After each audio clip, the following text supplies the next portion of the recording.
Bonsoir à tous, ravi de vous retrouver comme chaque soir en direct sur KTV. Nous sommes le jeudi 26 novembre et à la une de cette édition, la saison cyclonique à Mayotte vient de débuter.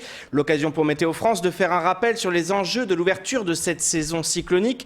Cette année, le risque cyclone est toujours présent dans le bassin de l'océan Indien et pourrait même être accru. À l'heure du changement climatique, la population va donc devoir se familiariser avec la culture du risque. Yousra Mahadali et Ivan Rakotovao. Cette année, le risque cyclone est une nouvelle fois élevé. La période cyclonique 2020-2021 débutant, la préfecture a organisé ce jeudi matin une conférence de presse sur le sujet.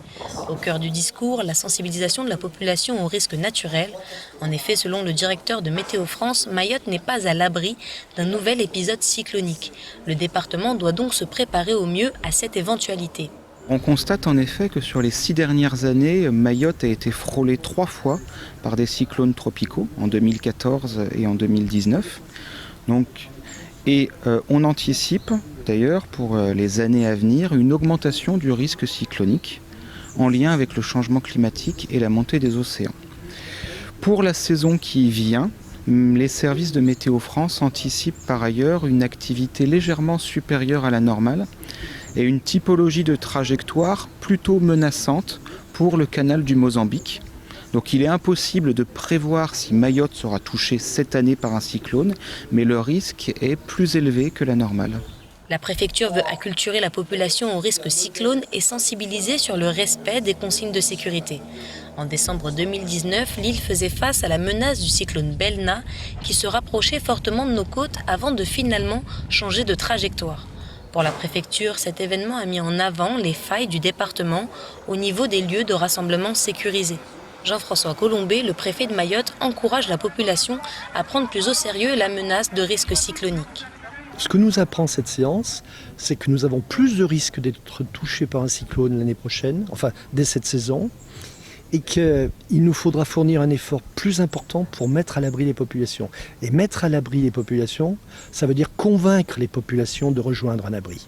C'est là où le travail de sensibilisation doit se prolonger. C'est là où nous devons expliquer que lorsque l'autorité publique lance une alerte cyclonique, c'est parce qu'il y a un risque sérieux. Et qu'il faut écouter les prérogatives et les recommandations que forment les autorités publiques qui sont compétentes pour gérer cet épisode. Un exécutif en collaboration, c'est donc ce que souhaite Monsieur le Préfet. Présent lors de cet événement, le président de l'association des maires se dit prêt à travailler avec la préfecture et ses confrères à l'amélioration des dispositifs. Les maires sont les premiers concernés sur le terrain, c'est-à-dire on est les élus de proximité. À chaque fois qu'il y a alerte, c'est nous qui sommes concernés pour prévenir la population ou faire tout ce qui doit mettre en œuvre pour sécuriser la population, mettre en abri, prévoir le personnel aussi des communes en cas d'alerte ou en cas sur le terrain, s'il y a des arbres qui sont tombés et pour mettre même accompagner aussi des gens nécessités dans les abris éventuels qu'on va mettre à la disposition de la population, notamment les écoles, les collèges et ainsi de suite, ou bien nous à Pamandzi on a la chance d'avoir le gymnase, c'est un endroit sûr pour abriter cette population. N'oubliez pas que la saison cyclonique a démarré le 15 novembre et se termine le 30 avril prochain. Jusque-là, soyez vigilants et attentifs aux annonces des autorités. Hier s'est déroulée partout dans le monde la journée internationale pour l'élimination des violences faites aux femmes. À Mayotte, la journée a été marquée par des actions de sensibilisation aux 4 coins de l'île. Si les violences faites aux femmes au sein de l'île Lagon, le sujet reste encore tabou. Nous sommes allés à la rencontre des Mahorais pour connaître leur opinion. Alors, quelle importance la population accorde à ce genre de manifestations? Que pense-t-elle de cette problématique? Réponse avec Jaïdi Maoulid. Le 25 novembre marque la journée internationale pour l'élimination des violences faites aux femmes. Si à Mayotte le sujet est sensible, la question de ce type de manifestation peut se poser. Qu'en pensent les Mahorais? Lorsqu'il y a des causes à défendre, il faut des instants forts qui rappellent et qui permettent aux gens, notamment victimes, d'être là et de pouvoir porter leur parole. Communiquer, et en tout cas que le message soit entendu, c'est toujours mieux que rien. Je dirais que c'est mieux d'agir. Communiquer, c'est déjà un début. Oui, je trouve que c'est utile parce que dans un premier temps, je pense que ça permet quand même de sensibiliser. À Mayotte, je vois que ça ne sert à rien. Parce que je ne vois pas qu'il n'y a pas de mouvement, il n'y a rien. Sur l'île aux Lagons, les problématiques de violence faites aux femmes existent bel et bien. La population espère désormais une parole plus libérée afin de pouvoir changer les mentalités. En ce moment, Mayotte, c'est un sujet qui est quand même tabou. Il n'y a pas de nombreuses personnes qui osent se dévoiler et dire qu'ils subissent des violences conjugales. Ils ont peur de parler ça, genre devant des autorités publiques, devant leur famille, parce que c'est leur famille qui les pousse, par exemple, à les se faire marier avec un homme. Et si leur fille vient raconter que cet homme-là et la famille, des fois, ils font rien. Donc, je trouve que certaines femmes ont peur de dénoncer ça.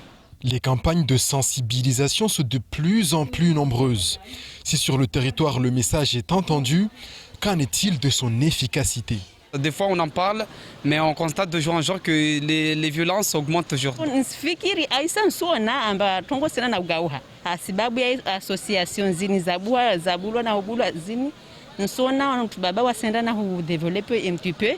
Alors je pense que oui, ma génération, on va dire, fait partie d'une génération qui a vu les choses évoluer. Il y a encore des marges de progression qui sont en tout cas nécessaires à mon avis.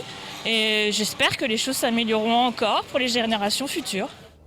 De nombreuses actions sont prévues sur tout le territoire afin d'échanger et de sensibiliser sur ces questions. Un jour peut-être, la manifestation de journées dédiées aux violences faites contre les femmes ne sera plus une nécessité.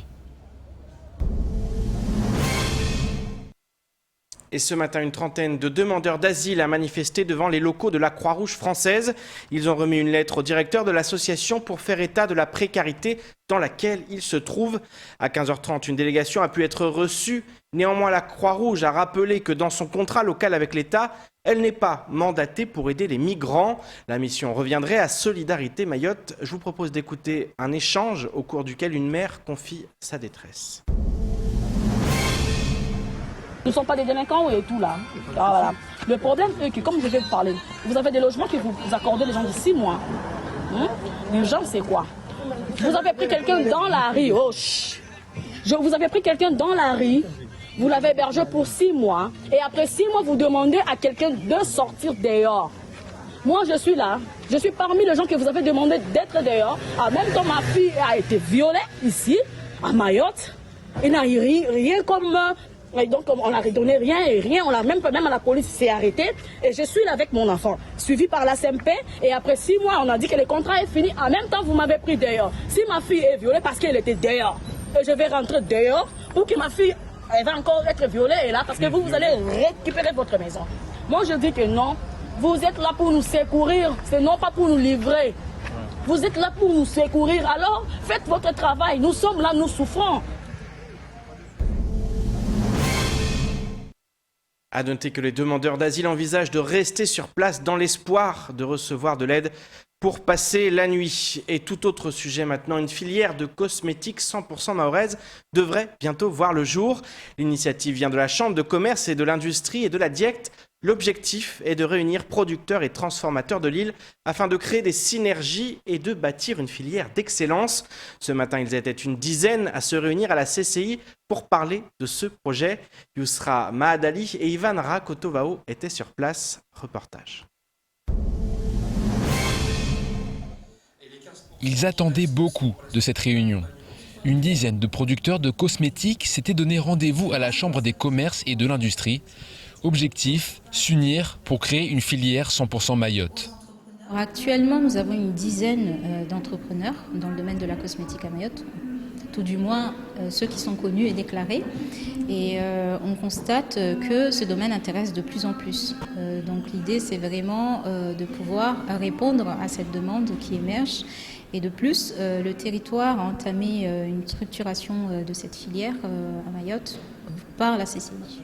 Une structuration qui passera par une mise aux normes des producteurs, pas toujours bien informés des réglementations. La DIECT, on intervient à notre titre de de ministère de l'économie, concurrence, consommation, répression des fraudes, parce qu'on est l'organisme de contrôle sur la conformité des produits cosmétiques. Donc, dans le cadre de mes contrôles, j'ai pu constater qu'à Mayotte, il y avait des producteurs de produits cosmétiques. Certains connaissaient un petit peu la réglementation, d'autres ne connaissaient pas. Donc l'idée aujourd'hui, c'est de les accompagner dans la mise en norme de leurs produits afin que la filière puisse se développer, mais dans le bon sens, et que les produits qui sont mis sur le marché soient sûrs. Parmi les participants, Soumaïla Moeva, producteur d'e-langue, il attend beaucoup du cluster d'entreprises proposé par la CCI. Donc nous, ce que ça peut nous apporter en tant que socio-professionnel, en tant que producteur, c'est d'arriver à avoir, on va dire, arriver à mettre tout le monde autour de la table, avoir un lieu de référence, donc le fameux cluster qu'on est en train de mettre en place, justement pour pouvoir répondre à plusieurs questions en termes de réglementation, notamment au niveau des produits qu'on essaie de développer, et aussi pour pouvoir lever des fonds, pour pouvoir être visible. Bannir l'esprit de compétition et miser sur l'entraide, c'est l'esprit du cluster pour bâtir une filière d'excellence. Un mot d'environnement dans votre 19h. La semaine passée, différents acteurs œuvrant pour la protection des tortues marines se sont réunis. Objectif, s'unir pour mutualiser les moyens face aux menaces qui pèsent sur ces espèces protégées. Du côté du conseil départemental, la volonté d'agir plus efficacement semble animer l'exécutif à quelques mois des élections cantonales. Écoutons plutôt Raïssa Andoum lors de la matinale de Kwesi. Il manquait une coordination, on va dire, de l'ensemble de toutes ces initiatives pour être un peu plus efficace. Je pense qu'il est fort utile de rappeler quand même que le conseil départemental agit depuis très longtemps sur la préservation, la conservation, la valorisation de la biodiversité. Nous œuvrons sur plusieurs axes. Nous œuvrons sur la protection des tortues, le sujet de ce matin, mais nous œuvrons aussi pour la préservation des rivières. Nous travaillons sur les terrains du conservatoire du littoral. Hier, enfin, nous avons donc acté le plan d'action du schéma départemental des espaces naturels sensibles. Nous avons quand même une enveloppe, on va dire, assez importante. Nous avons 600 000 € aujourd'hui que nous allons déployer dans ces sites naturels pour aider la biodiversité mahoraise, pour expliquer, réexpliquer, encore montrer l'utilité, la nécessité de préserver notre environnement, de protéger tout simplement l'avenir de nos enfants. Je vous propose de regarder le reste de l'actualité locale avec des tests antigéniques proposés à l'aéroport Roland-Garros de La Réunion ou encore une semaine de sensibilisation au dépistage des IST. Au montage, Leslie Vieux-Menet.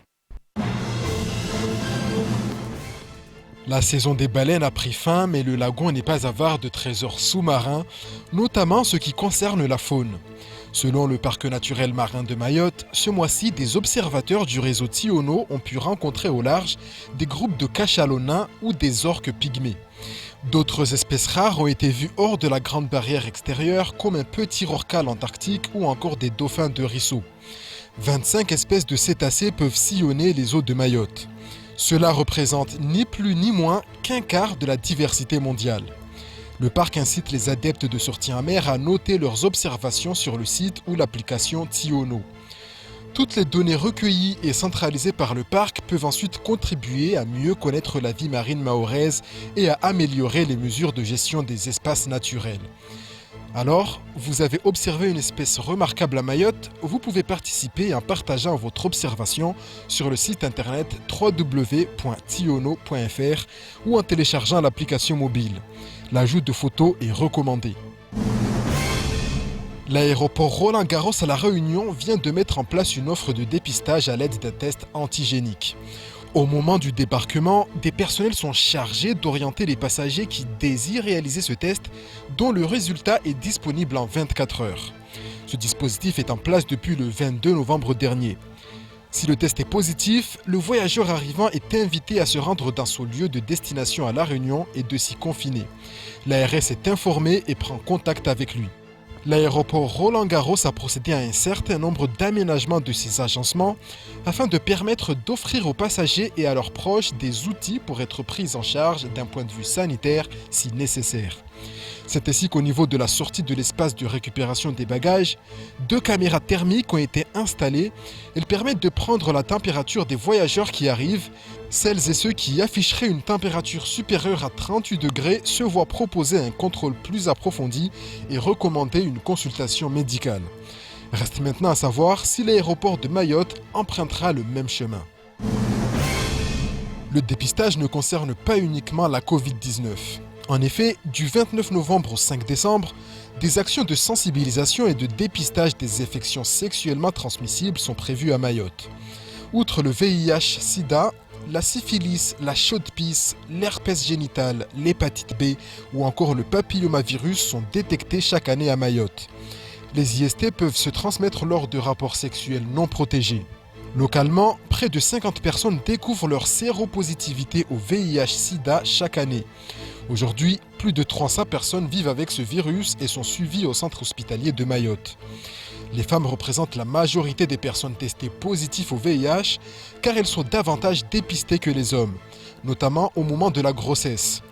La semaine des IST à Mayotte, c'est le moment de se faire dépister. En effet, tout le monde peut être porteur d'une infection sans s'en rendre compte car il n'y a pas toujours de symptômes ou de signes extérieurs visibles. Et c'est ainsi que s'achève cette édition. Merci de nous rester fidèles sur KTV. Je vous donne rendez-vous demain dès 19h pour tout connaître de l'actualité locale. Excellente soirée sur Kwesi.